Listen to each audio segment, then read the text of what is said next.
இந்த காணொளி பதிவு செய்யப்படுகிற நேரம் நாள் ஜனவரி 30. ஆக்சுவலி இன்னைக்கு நம்ம வேற கண்டென்ட் தான் பேசுற மாதிரி இருக்கோம்.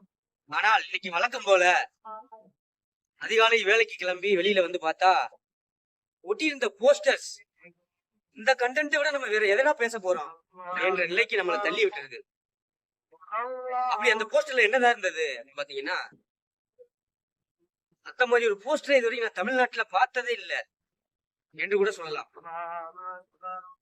கண்டென்ட் பேசிட்டு இருக்கும்போது அந்த போஸ்டர் உங்களுக்கு நான் கீழே போடுறேன், பாருங்க.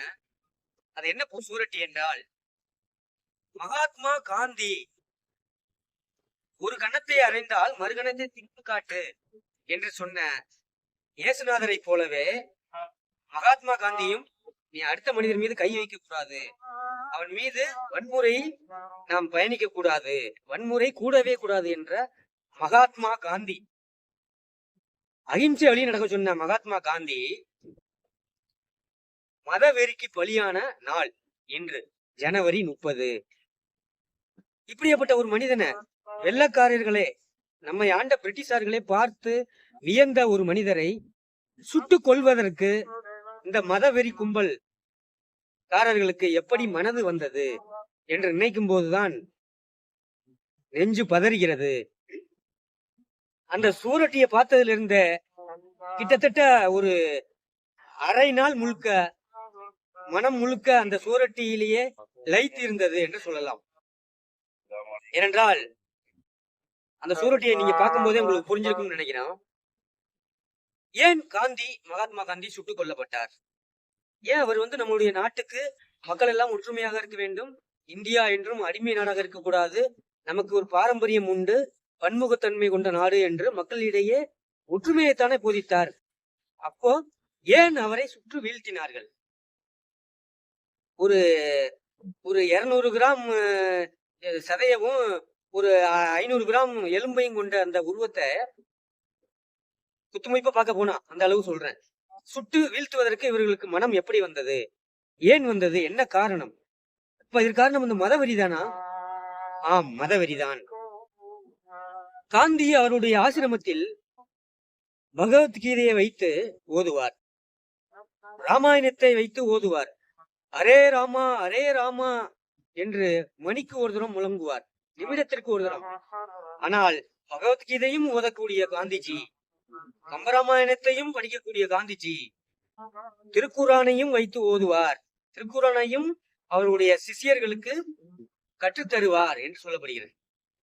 ஆக அவர் இந்து மக்கள் மீது மட்டுமல்ல, இந்து மக்களின் சகோதரர்களான இஸ்லாமிய மக்களின் மீதும் அதிக பற்று கொண்டிருந்தார் என்று நாம் படிக்கிறோம், தெரிய வைக்கிறோம், கேள்விப்படுகிறோம். இதுதான் இந்த மதவெறி கும்பலுக்கு பிடிக்கவில்லை. காந்தியை சுட்டுக் கொன்றது யார்? அனைவருக்குமே தெரியும். காந்தியை சுட்டுக் கொன்றது RSS, PSS, பார்ப்பனிய சுயம் சேவக் சங் என்று சொல்லக்கூடிய RSS அமைப்பினுடைய பார்ப்பனர்களின் சங்கமான RSS என்பது ஒரு பார்ப்பனர்களுடைய சாதி சங்கம். அது ஒரு சாதி சங்கம் தான். இந்த சாதி சங்கத்தில் உறுப்பினராக இருந்த நாதுராம் கோட்சே என்கிற RSS காரர் தான் காந்தியை பயிற்சி எடுத்து தங்கி வேவு பார்த்து சுட்டுக் கொள்கிறார். ஏன்? அவர் பாகிஸ்தானுக்கு அவங்க பிரிஞ்சு போறோம்னு சொல்றாங்க, நாங்க முஸ்லீம்கள் எல்லாம் பாகிஸ்தானுக்கு போயிடுறோம், ஜின்னா பாகிஸ்தான் கேட்டாரு, அவங்கள விட வேண்டியதானே, ஏன் இந்த ஆள் பிடிச்சி இழுக்கிறாரு? இவர் காந்தி என்ன சொல்றாரு? வேண்டாம் வேண்டாம், பாகிஸ்தான் பிரிஞ்சா அந்த இந்தியாவின் பன்முகத்தன்மையே உடைஞ்சு போயிரும், இந்தியாங்கிற நாடே காணாம போயிரும், இந்த கலாச்சாரத்துக்கு இழுக்கு வந்துரும், நம்மெல்லாம் ஒருதாய் மக்கள், எல்லோரும் ஒற்றுமையாக இருக்க வேண்டும் என்று காந்தி அவர்களை வாரி வாரி அணைத்துக் கொள்கிறார். ஜின்னாவை சமாதானப்படுத்துகிறார். ஜின்னா சொல்றதை கேளுங்க, நான் இருக்கும் வரை இங்கு இந்து முஸ்லீம் ஒற்றுமையாக வாழலாம் இந்த நாட்டில் என்று சொல்கிறார். இந்த ஒற்றுமை, இந்த பன்முகத்தன்மை இவர்களுக்கு பிடிக்கவில்லை. யாருக்கு?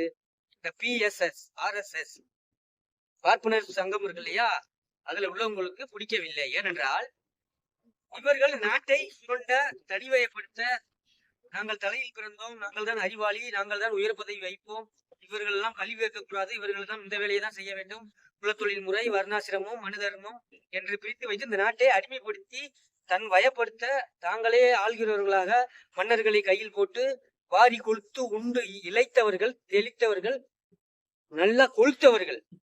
இவர்கள் காந்தியின் வழியில் போனால் நாம் நினைத்தது நடக்காது போலவே என்று காந்தியை போட்டு தள்ள நினைக்கிறார்கள். அதற்கு நாதராம் கோட்சே, அவருடைய சகோதரர் கோபால் கோட்சே போன்றவர்கள்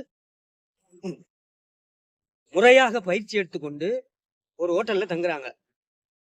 எங்க காந்தியின் மாநாடு நடக்கும் திடலுக்கு அருகில் ஹோட்டல் தங்கி நல்ல உணவுப் பொருள் சாப்பிடணுமே என்று சொல்லி என்ன சாப்பிடலாம், மிஞ்சி மிஞ்சி போனா அவருடைய நல்ல உணவுப் பொருள் எதுனா தயிர் தான்.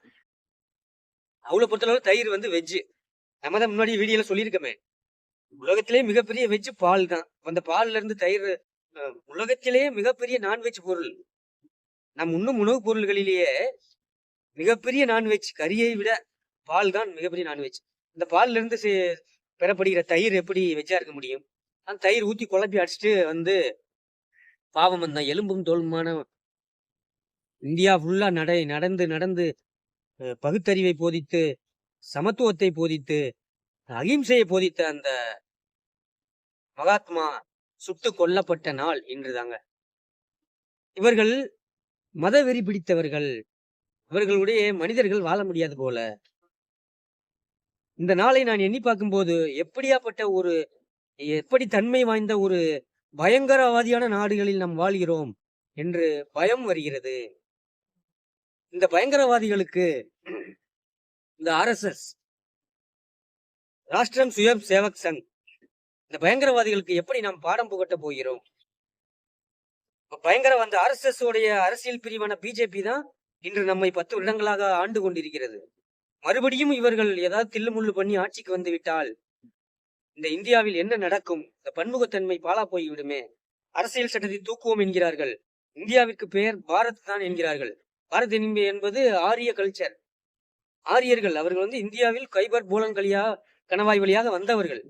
அவர்களுடைய கைக்கு நாடு சென்று விட்டால் நாமெல்லாம் வாழ முடியுமா? நாமெல்லாம் என்ற உடனே நீங்கள்லாம் தாழ்த்தப்பட்டவர்கள், SC ST முஸ்லீம் கிறிஸ்டின் என்று சொல்லக்கூடாது.